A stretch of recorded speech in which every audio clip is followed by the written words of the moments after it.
We're live, Mayor Boxon. Mhm. We're live. Thank you. Ooh, I gotta tell you the truth now.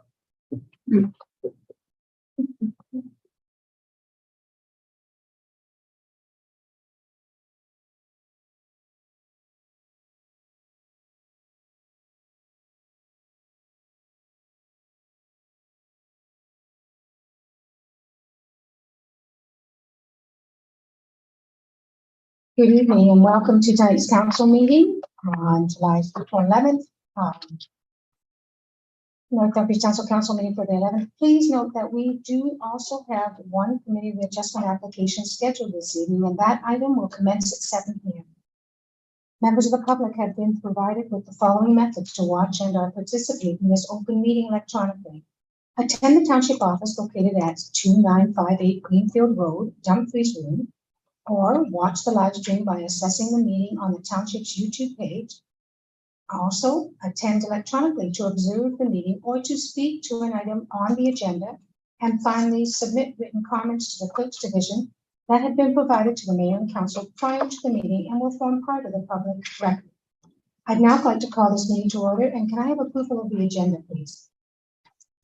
Moved by myself and seconded by Councillor Roman that Council adopt the July 11th, 2022 Council agenda as presented with the following addendums. 1, item 10.1.3I, report number CAO 24-2022 skate park dedication plaque. And 2, item 10.1.4C, report number FD08 2022, June 2022 monthly fire incident summary report, and in all correspondence circulated to council in advance of this meeting and made available publicly on the township website will form part of the public record for this meeting of council. And that council rearranged the agenda according to address item 7, committee of the adjustment at 7 p.m. Thank you. All those in favor? That's carried.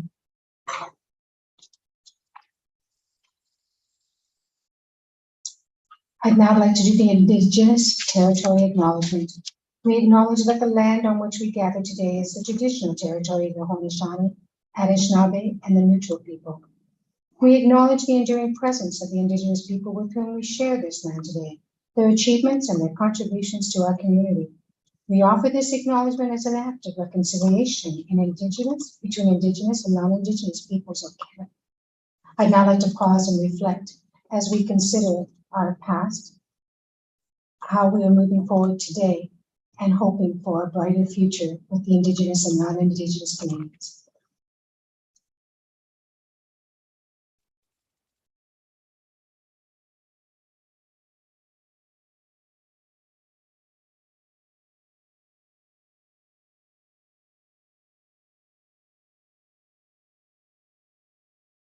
Thank you.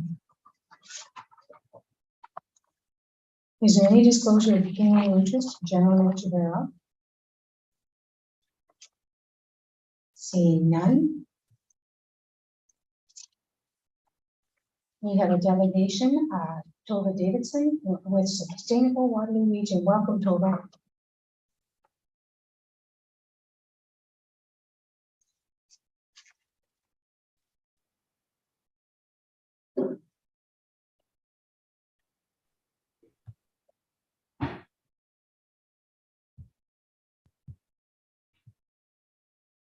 Hi, can you hear me and see me? Yes, wonderful.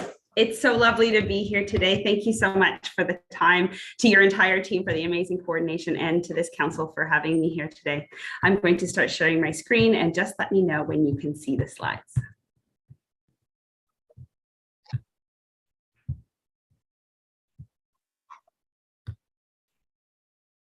Perfect, Tova. Wonderful, thank you. So today I'm here to do my annual update to your council to talk a little bit about what Sustainable Waterloo Region's been up to in the last year and a little bit now.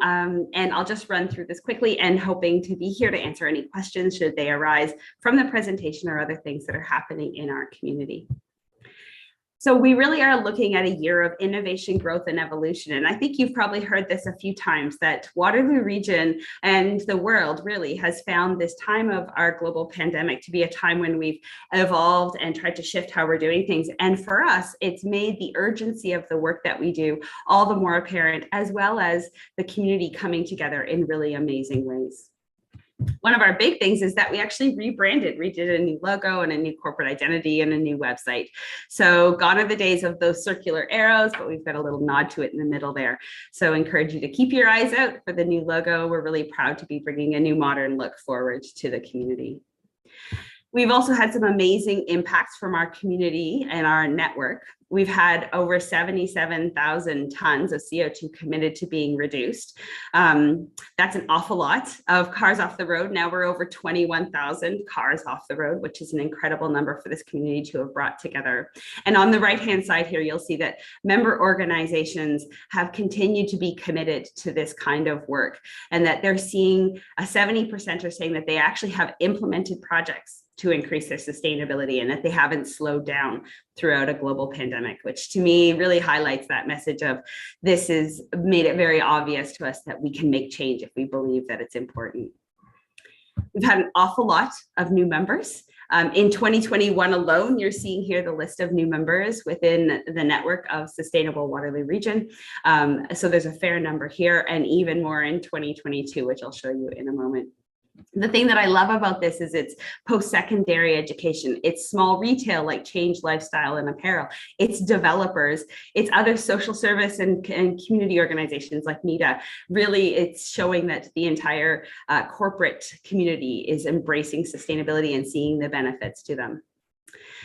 But Sustainable Waterloo Region is no longer just Waterloo Region. Over my 8.5-year tenure, we've had so many requests from organizations outside of Waterloo Region for our help. And this past year, we realized that it's time to help those companies. So we now offer the membership benefits of our program, the Impact Network, formerly the Regional Sustainability Initiative, to organizations in our shoulder communities. They don't have a program like ours to help them measure what their impact is, set targets, et cetera. And so in partnership with other organizations in Southwestern Ontario, we've expanded our boundaries as they have to be able to support more and more organizations, and to make sure that Southwestern Ontario as a whole, through all of those partnerships with other organizations, are well supported. Sustainable Waterloo Region was also really happy to be the driving force and the leader behind Waterloo Region's Clean Economy Map. This was done in partnership with the Region of Waterloo, Waterloo Region Community Energy, and of course, Waterloo Economic Development Corporation. They use these maps to drive foreign direct investment, but we feel that this is a good way to show what kind of strength we have in the clean economy here in Waterloo Region. And I've been told by the folks at Waterloo EDC that when they do these maps, if they get 100 applicants to be on the map, they consider it a successful sector for them. And this map had over 130 applicants, and they didn't know that we had such a stronghold, really highlighting the fact that Waterloo Region is the place where sustainability innovation happens in Canada. We also launched a new program in 2022, a Microforest program. This is where we plant about 100 trees in a 500 square foot space in non-developable land. So we're not taking land that we're going to use for something else, but we're renaturalizing. So these aren't parks, these are renaturalizing, making it a forest once again. And we're planting native species. The first two were actually done in 2 schools, actually in schoolyards, in less privileged communities in Cambridge. One was Manchester Public School, the other was Avenue Road. And these provide all kinds of benefits, not only environmentally, like doing carbon sequestration, being able to slow down wind and water during major storms. It also gives the students in that space access to nature for curriculum, as well as just a nice quiet spot on really busy days, maybe a shady spot to sit in recess as those trees grow. So right now they're small, they're maybe 6 feet tall at the tallest, but over time it will become a beautiful naturalized area in those schoolyards. And I'm so happy to be able to tell you that we have funding now to do 6 more in 2022. And we're hoping to make this something we can do every year to help develop the tree canopy, as well as help with some climate adaptation and mitigation across the region. Of course, in partnership with Rebrand Solutions, we were so happy to be bringing TransformWR, our community's climate action strategy, through the Climate Action WR program to all 8 area municipalities. I'm very happy that it was unanimously endorsed by North Dumfries Township. We're so lucky too to have Michelle sitting around the table with us from your team, bringing the voice of North Dumfries and the needs of this community, of your community, into the wider conversation for the whole region. As you probably know, there are 4 key pillars that we see transforming the ways we move, the ways we make and produce and waste, the ways that we operate our buildings, and the ways that we relate to each other to build what is an equitable, prosperous, resilient, and low carbon community. And that last one about the ways we relate is really the intersection between diversity, equity, inclusion, social justice, and sustainability. Because for SWR and for climate action generally, we know that there isn't a distinction between environmental justice and social justice. So really proud to be bringing those 2 together.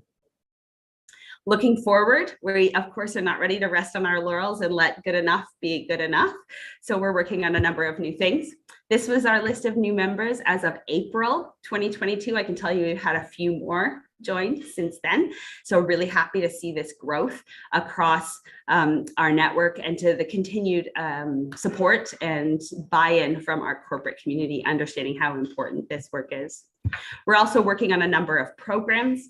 We're working on a green building network program to support the development industry, not the buildings themselves, but the development industry. Be ready for the demands of what code is working towards and what consumers and developers are looking for. So looking for things like good green building practices, all of that. And it works right from the developer all the way through to the truck and ladder guys. So we can help all of them be educated to be ready to prosper through this transition. We're also ready to launch an ambassador program where we work with individuals in organizations that don't have a commitment to sustainability yet, but who want to be that advocate in their own workplace. And finally, we're working in partnership with the partners at the Evolve Green Space in Evolve 1, which is Wilfrid Laurier University, the Accelerator Center and University of Waterloo, to bring a community sustainability lab where anybody in Waterloo region can raise a systemic sustainability issue. And we would then bring together the right people to design the solution for our community. That's a made in Waterloo region solution for our own challenges or barriers. So really proud to be working on all of those. Just to highlight who are our award winners for 2021, we had Champion of the Year, which was Bruce Taylor from EnviroStewards. And if any of you have met Bruce, you'll understand why he's such a great champion and such a good partner to Sustainable Waterloo Region. The Partner of the Year was Studio Locale, and you all should have gotten a copy of our year-end report. For 6 years now, Studio Locale has done our year-end reports pro bono. They're a local design firm, and they've really helped us with our rebrand this year, as well as with those year-end reports year over year. Our Rookie of the Year being Conrad Grebel University College, and that was actually led by a student, so that was really a great movement there. Sustainable Commuting went to City of Kitchener for their downtown cycling grid. The partnership went to the sector map partners to highlight that map that I showed you earlier in this presentation. And finally, the sustainability breakthrough was the Microforest partnership. And a note there, it was actually 6 organizations or 7 organizations that came together to make the Microforests happen. And we saw a real community movement and getting behind this idea. So we were really happy to see that happen. That's my presentation for today. I'm happy to answer any questions about other programs that we're working on or challenges that are happening in the community. And thank you again for your time.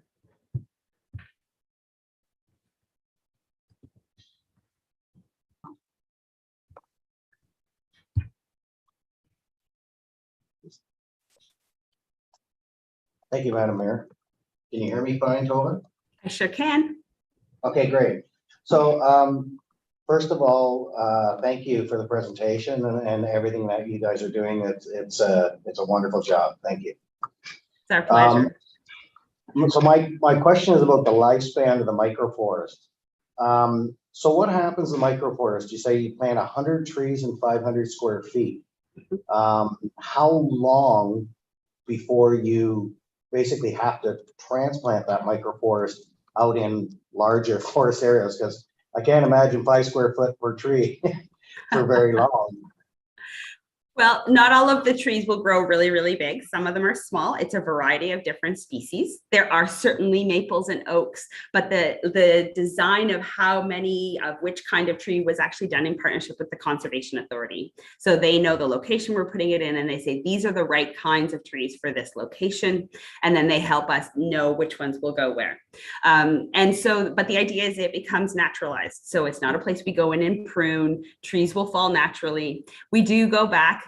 We planted in the fall, we went back this spring and remulched to try to support those trees and water retention and to keep some invasive species down. And we know that it probably 3 to 4 years in the future, we'll have to go back and do some replanting because you don't want all the trees to be the same age. So there is a little bit of maintenance, but the idea is renaturalization, and it will naturally stay a bit wild, which is lovely. And the schools are consulted in these locations. It was 2 schools. They were consulted about what spots are best for their community. So they stay there. They don't get relocated when they grow. Okay. No, Great, thank you. that's why we've used what we are calling like non-developable land. We don't anticipate something else is going to need to go there in the future. Once again, thank you, Tova. You know, I think you're amazing. You do a great job, and what a blessing you are for Waterloo Region. Oh, it's such my honor to do this work. I love it so much. Okay, so now we will move on to committee of the whole. There is a motion. Oh, can I have the motion, please? Councillor Osman?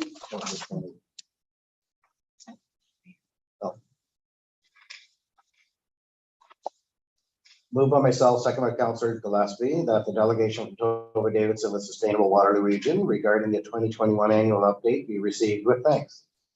All those in favor? That's carried. Thank you.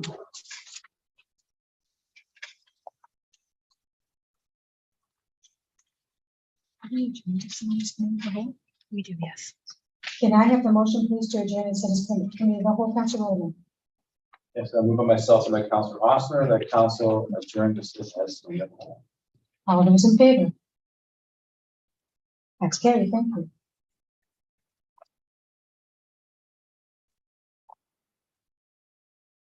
Okay, and we will have the financial reports first. Is there anyone who wishes to fully discuss any of the financial reports? The asset management plan, the community foundation grants, and the information regarding purchases. Councillor Gillespie. What number? The community grant. Okay. Councillor Rowland. Asset management. Management plan. Okay, instead of doing a motion, I think we should have a discussion first and then go from there to see if we need to call them. So first, Councillor Gillespie, community grants. Thank you. I was just wondering, I believe the Air Paris band got a community grant, but they're not listed on here. So I just wondered if it comes from a different area or what goes on there. Christina Bronx, please. Thank you, Madam Mayor. This is actually organizations that have applied to the Community Foundation specifically for grant, but because they are not-for-profits, they flow the money to us and then we pass it along to the not-for-profit organization. So the community grant you're thinking about for the Air Paris Band is more of an MOU we have with the Air Paris Band, and it's separate. These are organizations that have applied directly to the foundation. Thank you. Anything else, Councillor Gillespie? Yes, I was on the committee that was looking into this, and I was recommending that they get money for Sousa homes. Is that? Councillor Gillespie, this is the Community Foundation grants, not the Township of North Dumfries grants. No, but it was through the Community Foundation. CEO McMillan. Madam Mayor, through Councillor Gillespie. Under the Canadian Foundation legislation, foundations cannot transfer monies directly to organizations that don't have a charitable status. And so in that case, monies flow through the township and the township passes them on. There were other community groups that have a charitable status that have secured funding from the Cambridge North Dumfries Foundation, and those monies have directly flowed from the foundation to those benefiting organizations.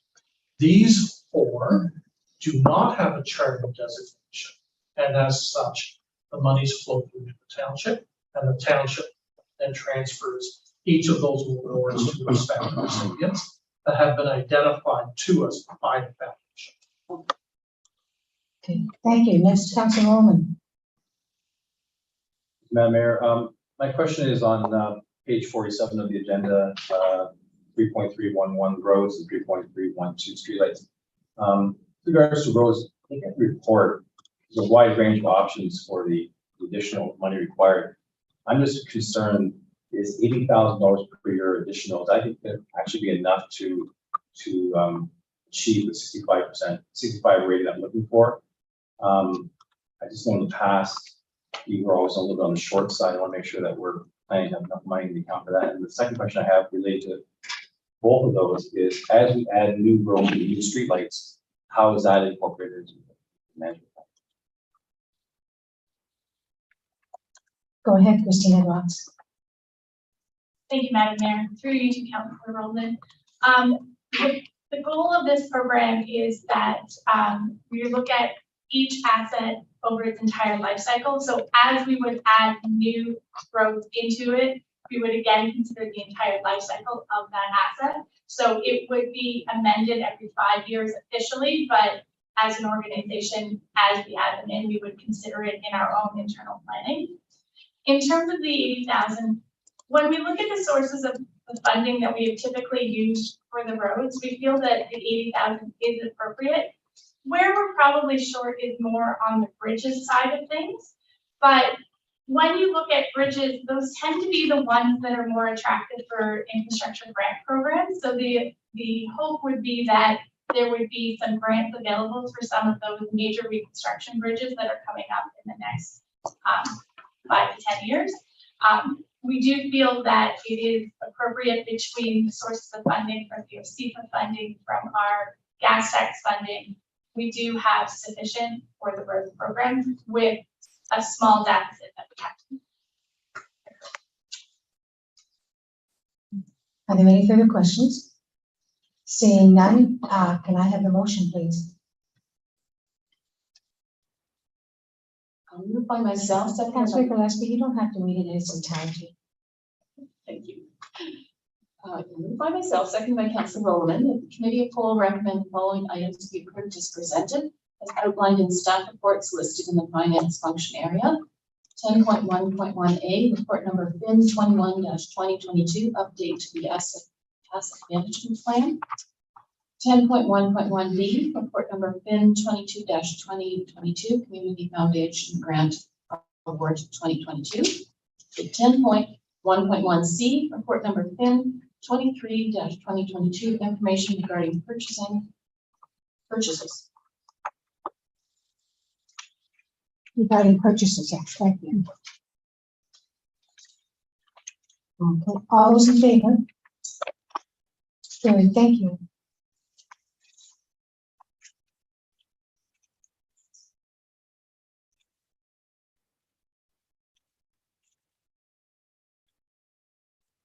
And next up, we have community services functions. Are there any reports, anyone in the public wish to mention any of these items? Community services reports? Okay. Any councillors wish to pull or talk, discuss any item? Councillor Roman, could you? Thank you. Which one? I'm thinking of H, Walter and Piper stop sign, and I, skate park division sign. And I don't see anyone else. So do you want to touch base with H first, please, Councillor Roman? Madam Mayor, some of the correspondence received on the weekend refers to township original promise of looking at additional street calming measures on Piper Street. So the Walter and Piper stop sign was sort of temporary measure that I feel is now moving forward. It's great. I've had residents over the weekend talk to me about an additional stop sign at Rose and Piper Street as an option. Also, I've had residents ask me about the raised crosswalk on Piper Street where the sidewalk changes from the south side to the north side, right at the curb. They felt that might slow some cars down as well.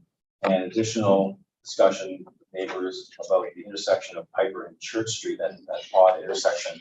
What can be done there? They feel that a lot of people come across the bridge, leaving the village at a high rate of speed, and then they're being quite quickly either up Church Street or Piper Street. So looking for the area that people have been discussing with me, I was wondering if there's any thought from staff on that.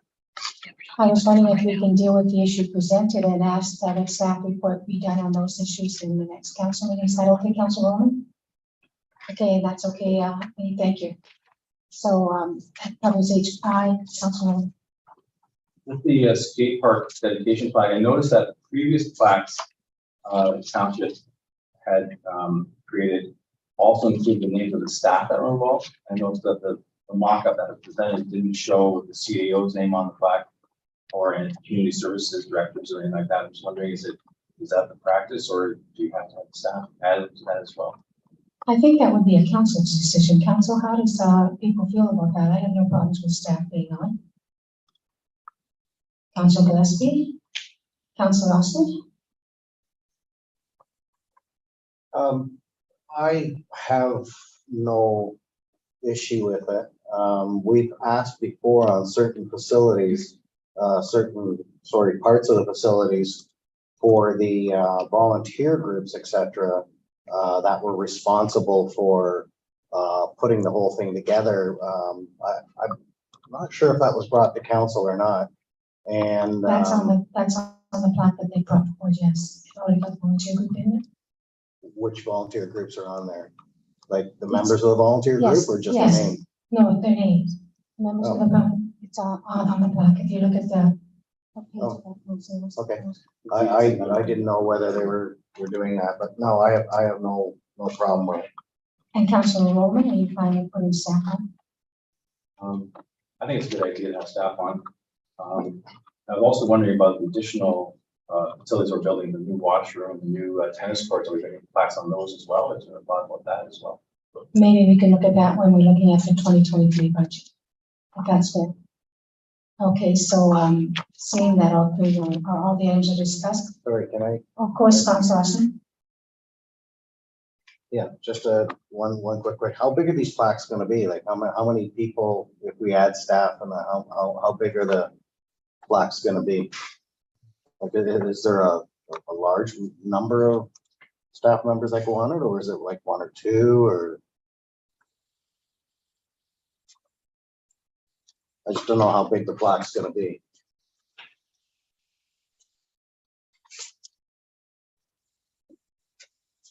Madam Mayor, through to Councillor Oster. The plaque that we were using as our template, it's the same side that's on the front entry into the NDC. It measures approximately 20 inches by 18 inches. And obviously more lettering, lines you add to the plaque, obviously then more compressed the typeset would be.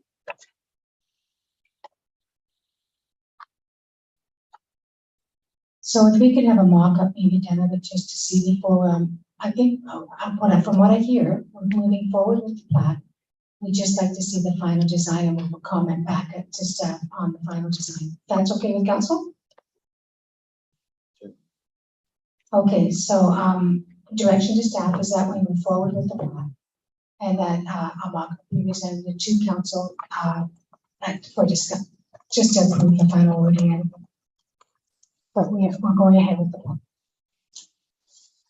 plan. So you do not have to read it in its entirety, Councillor Austin, but if you could do motion, please.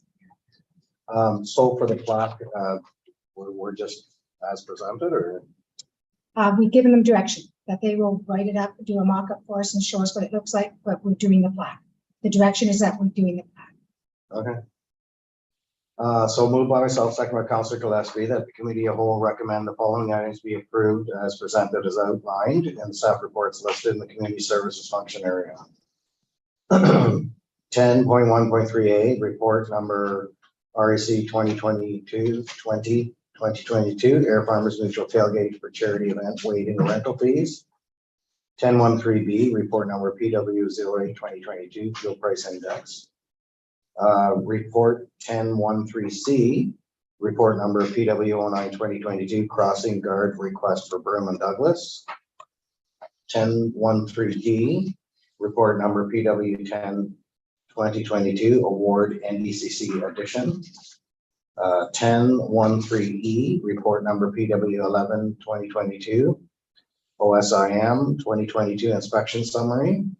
Report 10.13F, report number PW12 2022, Parking on Hilltop Drive near Cedar Creek School. 10.13G, report number PW13 2022, Passenger Vehicle Acquisition Update. 10.13H, report number PW14 2022, Stop Sign Walter and Piper. And adding 10.13G, report CAO 24-2022, Skate Park Dedication Plaque. All those in favor? Carried, thank you.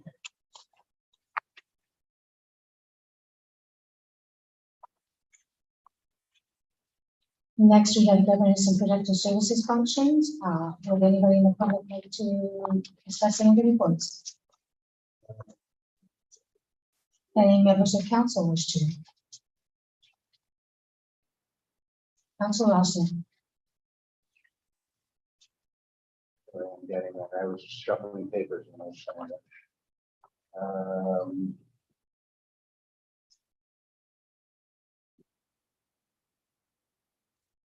Yes, report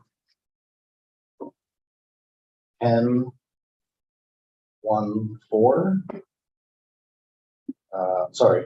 Report A, CLK 2022, amendment to the hybrid meeting policy. Anyone else wishing to call any report? Seeing none, go ahead, Councilor Austin. Okay, I had asked before when we discussed this at the last meeting with the hybrid meeting policy. Actually, 2 meetings ago, sorry, and then the last meeting we had a lot of technical difficulties. And I think that when we're looking at planning reports and having presentations that could be sensitive in certain areas, we can't have people cutting in and cutting out and wondering where we're getting the reports from, and having the person having to have somebody else on staff put the reports up. So I am going to request from council, whether it's considered a motion, whether I have to consider it a motion or not, that we do another amendment, add amendments to this. And what I would suggest is that all staff presentations should be in person here, so we can hear them clearly, concisely, we can see the reports, we can ask the questions, and we're face to face with our staff. So we're not dealing with this technical difficulty stuff. On the flip side of that, if there's delegation, if there's anybody from the public or some from an engineering firm, if they wish to present via Zoom because they may be uncomfortable coming into a little bit more of an intimate situation, then I believe delegation should be able to present via Zoom. But I think all staff presentations should be done right here in front of us like they used to be done. I think in the public's eye, it's more professional, more thorough, and I think a little bit more comforting for everybody involved. So that's my request. Any other comments?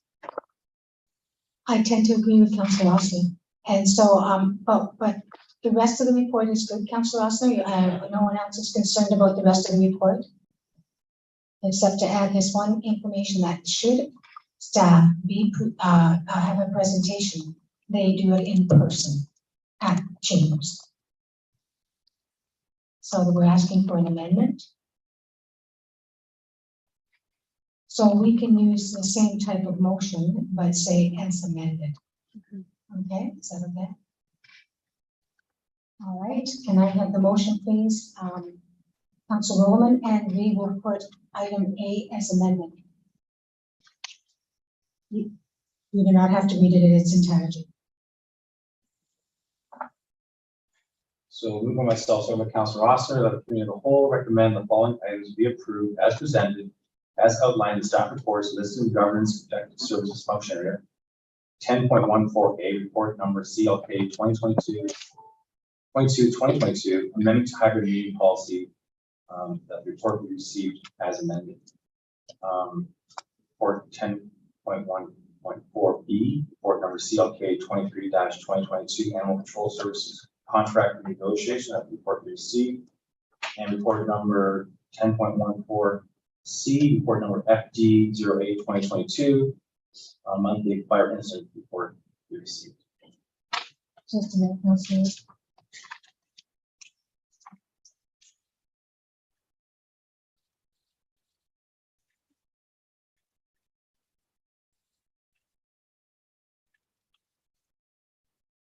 So I've just changed it slightly to state.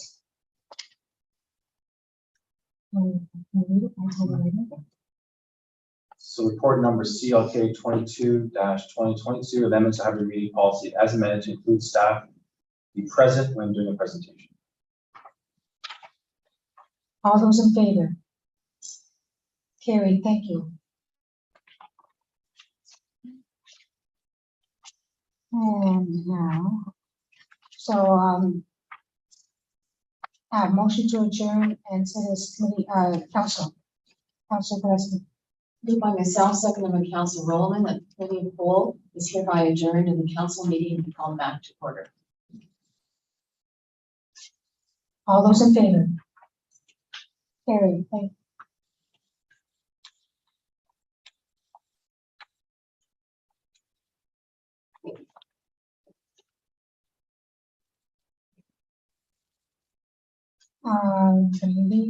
We are now at.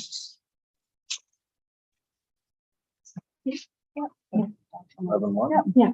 So, adoption of 11.1 and Council Rowland once again, and you do not have to read it in its entirety.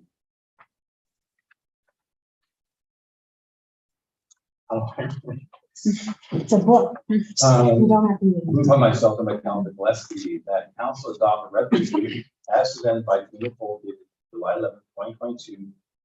Items 1, 2, 3, 4, 5, 6, 7, 8, 9, 10, 11, 12, 13, 14, and 15. All those in favor? Carrie, thank you.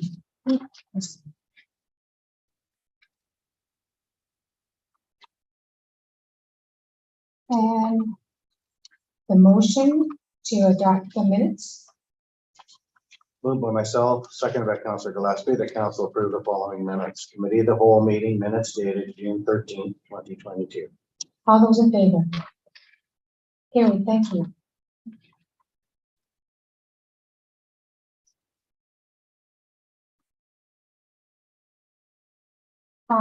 Next is, the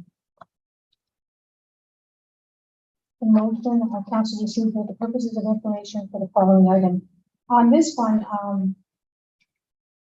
Chamber of Commerce Award, does anyone want to discuss about anyone we would consider nominating for the Chamber of Commerce Award? Could I put one forward and recommend that council we discuss whether we would like to put Kate Cressman's name forward? She has represented us in many ways and made North Dumfries quite proud by the action she's done. She's involved completely with the community. Councilor Gillespie. Thank you, Madam Mayor. I was going to suggest the same. Kate is very worthy of this award, I think. Thank you. CEO McNeely, who would I work with or would council work with to pull the information together? Thank you, CEO McNeely. We will be there talking. Are there anyone else who wish to put forward at this time? Seeing none, then can I have the motion, please? Moved by myself, seconded by Councilor Rowland, that council receive for the purposes of information the following items. 12.1.1 Cambridge Chamber of Commerce Community Awards nominations, 12.1.2 Resolution 131-22 Annual Emergency Exercise Exemption, and 12.1.3 AMO Delegation Topic. All those in favor? Carrie, thank you.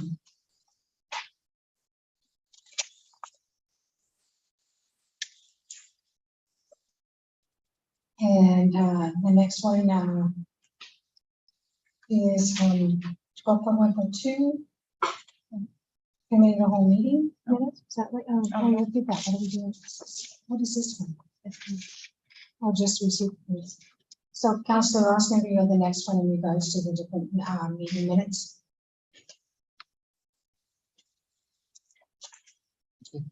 Moved by myself, second by Councillor Gillespie, that council received for the purposes of information the following items. Regional Council minutes, April 27th, 2022. Regional Municipality of Waterloo, all councils meeting minutes, April 29th, 2022. Grand River Conservation Authority minutes, May 27th, 2022. And Library Committee minutes, April 14th, 2022. All those in favor? That's carried, thank you. Is there any other business? Any comments? Nothing from Mayor or Council? Can I have the bylaws, please? Moved by myself and by Councillor Ossner, the following bylaw be taken as read the first and second time. Bylaw number 336-22 being a bylaw to assume subdivision. Bylaw number 3337-22 being a bylaw to designate a reduced load on Jedburgh Dam. Bylaw number 3338-22 being a bylaw to amend traffic and parking bylaw, stop sign intersection of Walter Street and Piper Street. All those in favor? That's carried, thank you. Can I have third reading of the bylaws, please? Moved by myself, seconded by Councillor Ossner, that the following bylaw be taken as read a third time and finally passed. Bylaw number 3336-22 being a bylaw to assume subdivision. Bylaw number 3337-22 being a bylaw to designate a reduced load on Jedburgh Dam. Bylaw number 3338-22 being a bylaw to amend traffic and parking bylaw, stop sign at the intersection of Walter Street and Piper Street. Thank you. All those in favor? That's carried. We won't do the confirmatory bylaw. We will go into committee of adjustments first, but we can't start till 7 o'clock. Is that correct? So, ladies and gentlemen, we have a 17-minute, 18-minute break. Moved by myself. No, we're done. We're not closing. Don't want that now? Not now. Oh. We have to do committee of adjustment yet.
127.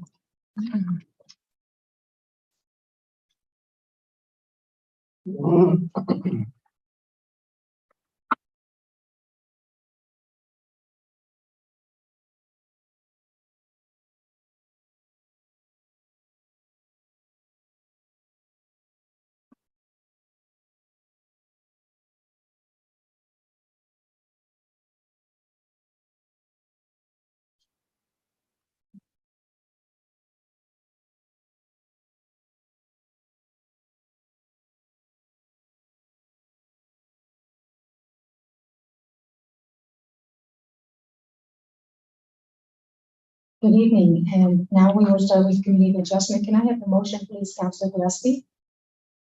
Moved by myself, seconded by Councillor Rowland, that council meeting be adjourned at 7 p.m. to sit as a committee of adjustment for the purposes of holding public meetings pursuant to the provisions of the Planning Act.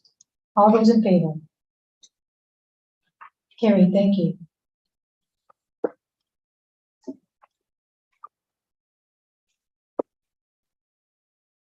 Seven point one, report number PB 31-2022, proposed minor variance A-05/22 for 160 Hilltop Drive. Notice has been given to those who have requested it. The Secretary Treasurer will record everyone who has commented on this application, attended and or have registered with the Clerk's Division to attend the meeting this evening.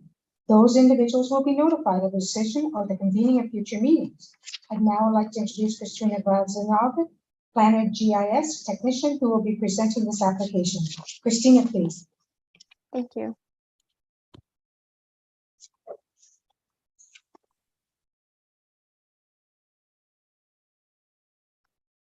Good evening, Madam Mayor, Councilors, and Administration. This evening, I will be presenting the recommendation report regarding minor variance application A-05/22 for 160 Hilltop Drive. The property is located on the north side of Hilltop Drive, east of the intersection of Howard Marshall Street and Hilltop Drive. The rectangular shaped lot is 0.166 acres or 651 square meters in size, with a corresponding lot frontage of 14.48 meters or 47.5 feet on Hilltop Drive. The property consists of a two-story single detached dwelling.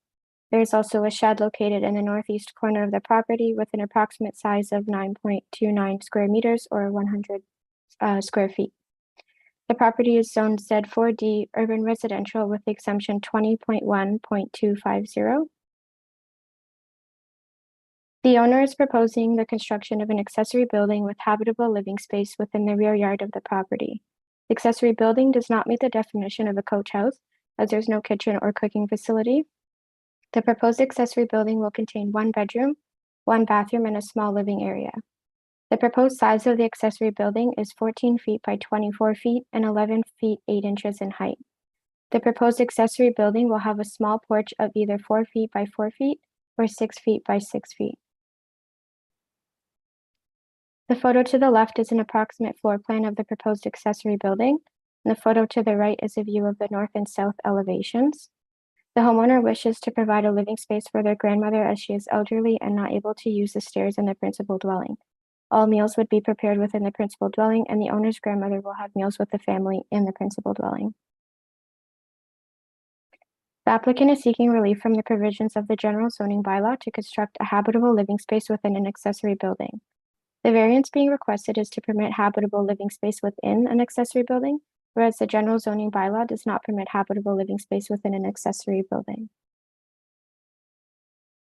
The homeowners located immediately west of the subject property stated that they have no objections to the proposed minor variance. There were no objections received from the Region of Waterloo, Waterloo Catholic District School Board, GRCA, Engineering and Public Works, Enbridge or Grand Bridge Energy. Comments from the building department included that a grading plan would be required, that no kitchen or laundry facilities will be permitted and cannot be used as a coach house or rental accommodations. Construction drawings in compliance with Ontario Building Code for habitable space based on construction methods is to be submitted with the building permit, and no decks or additions to the structure will be permitted.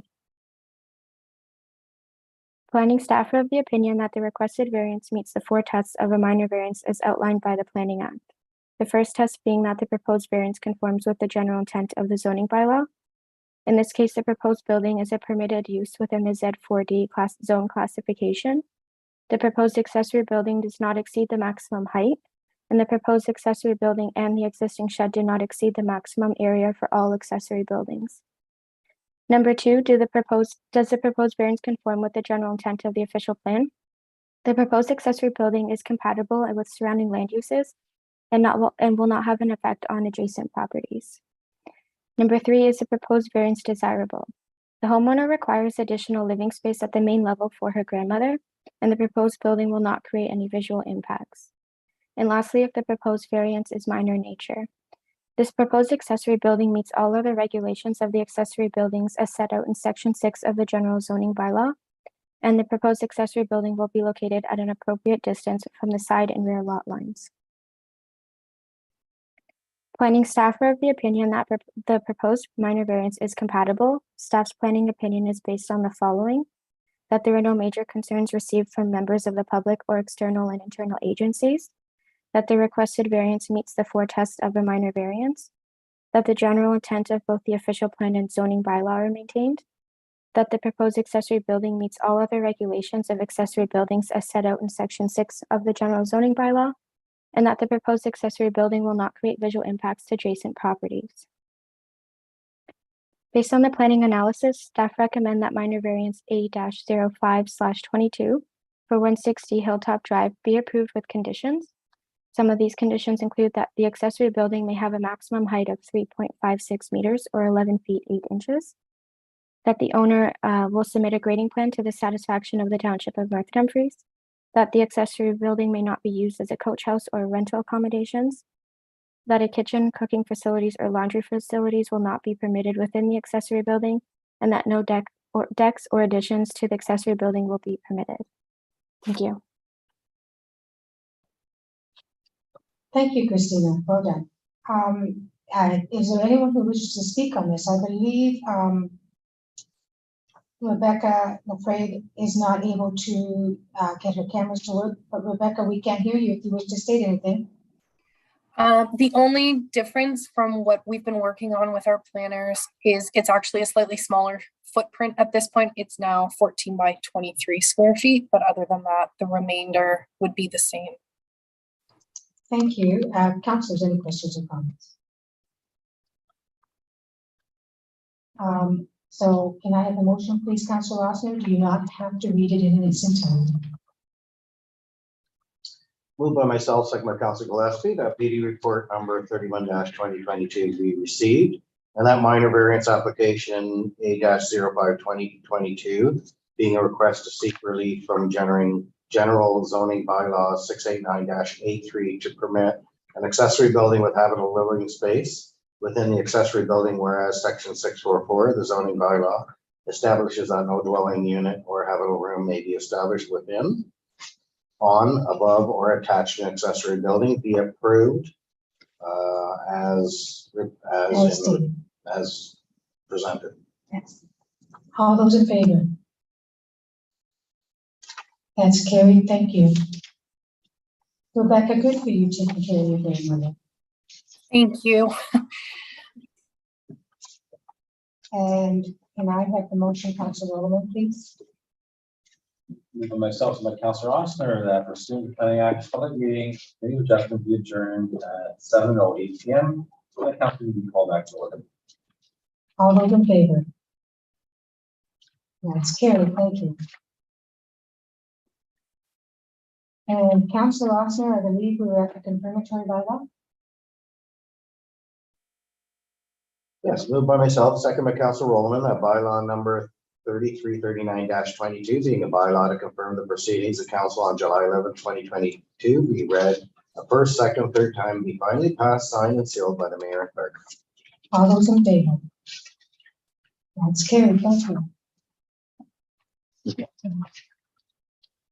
And Councilor Rowland, please. Moved by myself and by Councilor Gillespie that where the business before this council meeting has been completed at 7:09 p.m. and be resolved that this meeting adjourns. Meet again on August 8, 2022 at 6 p.m. for council meeting. All those in favor?